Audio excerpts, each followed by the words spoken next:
$34 trillion. Let that number sink in. If you stacked $34 trillion bills, it would reach the moon and back multiple times. This is the estimated total value of natural resources locked inside the borders of a single desert nation, Saudi Arabia. But here is the terrifying reality for the global economy. The oil will eventually run out. So what happens when a country that controls the world's energy suddenly decides to buy the future? They aren't just building cities, they are terraforming the planet, buying global sports, taking over the gaming industry, and reshaping the geopolitical world order. Before we decode exactly where these trillions are hiding and how they are weaponizing their wealth, hit that subscribe button to Anime Atlas Tour.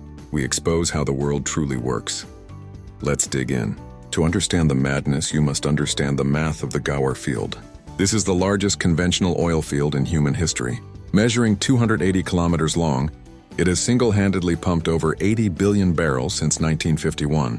But it's not just how much oil they have, it's how cheap it is to get it out. In the United States or Canada, extracting a barrel of oil from shale or tar sands can cost between $30 to $50.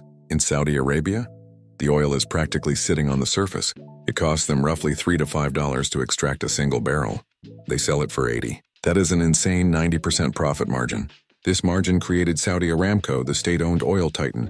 When Aramco went public, it hit a valuation of $2 trillion. They generate over $1 billion in pure profit every single day. But this ocean of cash is a ticking clock. The world is moving to electric. The Saudis know this, and they have a terrifyingly brilliant backup plan. Forget the black gold for a second. Look at the rock itself. Beneath the western region of the country lies the Arabian Shield, a geological marvel. For decades, the Saudis ignored it because oil was so easy. Now they have extensively mapped it. The result? $2.5 trillion in untapped mineral wealth. We are talking about 40 million tons of zinc and copper, massive deposits of gold, and crucially phosphate and lithium. As the US, Europe, and China fight over the resources needed for electric vehicles and green energy, Saudi Arabia is quietly positioning itself as the ultimate supplier. They recently passed new mining laws attracting billions in foreign investment to crack open the earth.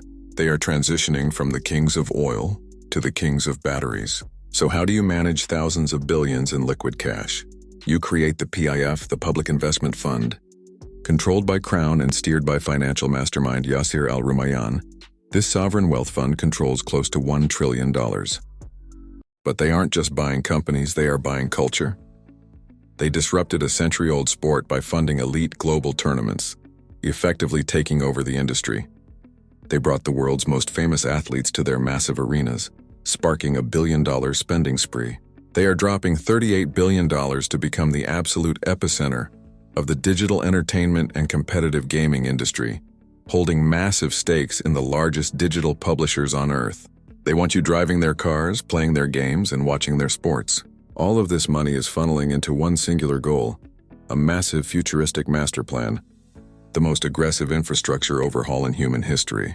To survive the next century, they are physically rebuilding their geography. First is a $500 billion futuristic zone in the desert. The crown jewel is an impossible concept. Imagine a skyscraper lying on its side, 170 kilometers long, 500 meters high, encased in mirrors. A continuous automated metropolis for 9 million people, with no cars, no roads, and a climate-controlled interior. But it gets crazier. Floating on the sea is an automated port city and industrial hub powered entirely by clean energy. It will be the largest floating structure on Earth. In the mountains, they are building a sci-fi winter ski resort in the desert that will literally host global winter games. And in the capital city, they are constructing a colossal glowing golden cube so massive it could fit 20 skyscrapers inside it, featuring internal holographic realities. They are spending trillions to ensure that when the energy exports stop, the tourists start arriving. But the real shockwave is happening in the global economy. For decades, global energy has run on a single traditional currency system. But the rules are changing. This desert empire is expanding its horizons. They are deeply integrating with massive international markets, and have even discussed pricing energy in different global currencies. In a massive tectonic shift, they are joining a powerful new economic coalition, aligning with major emerging markets across the globe. This is a direct challenge to the old financial systems. They are leveraging their incredible wealth to ensure they are not just a regional power, but a central pillar of the new global economy. An empire built on energy is using its final golden years to buy a permanent ticket to the future. It is a massive gamble, and the stakes are literally survival. Will this mirrored megacity actually be built? Will their massive investment funds run out of money? We are watching the greatest economic pivot in history. Tell me in the comments. Do you think this master plan will succeed or collapse? Make sure to hit that subscribe button to Anime Atlas Tour right now, because next time we are diving into an even deeper global mystery of wealth. Until then, stay sharp and keep exploring.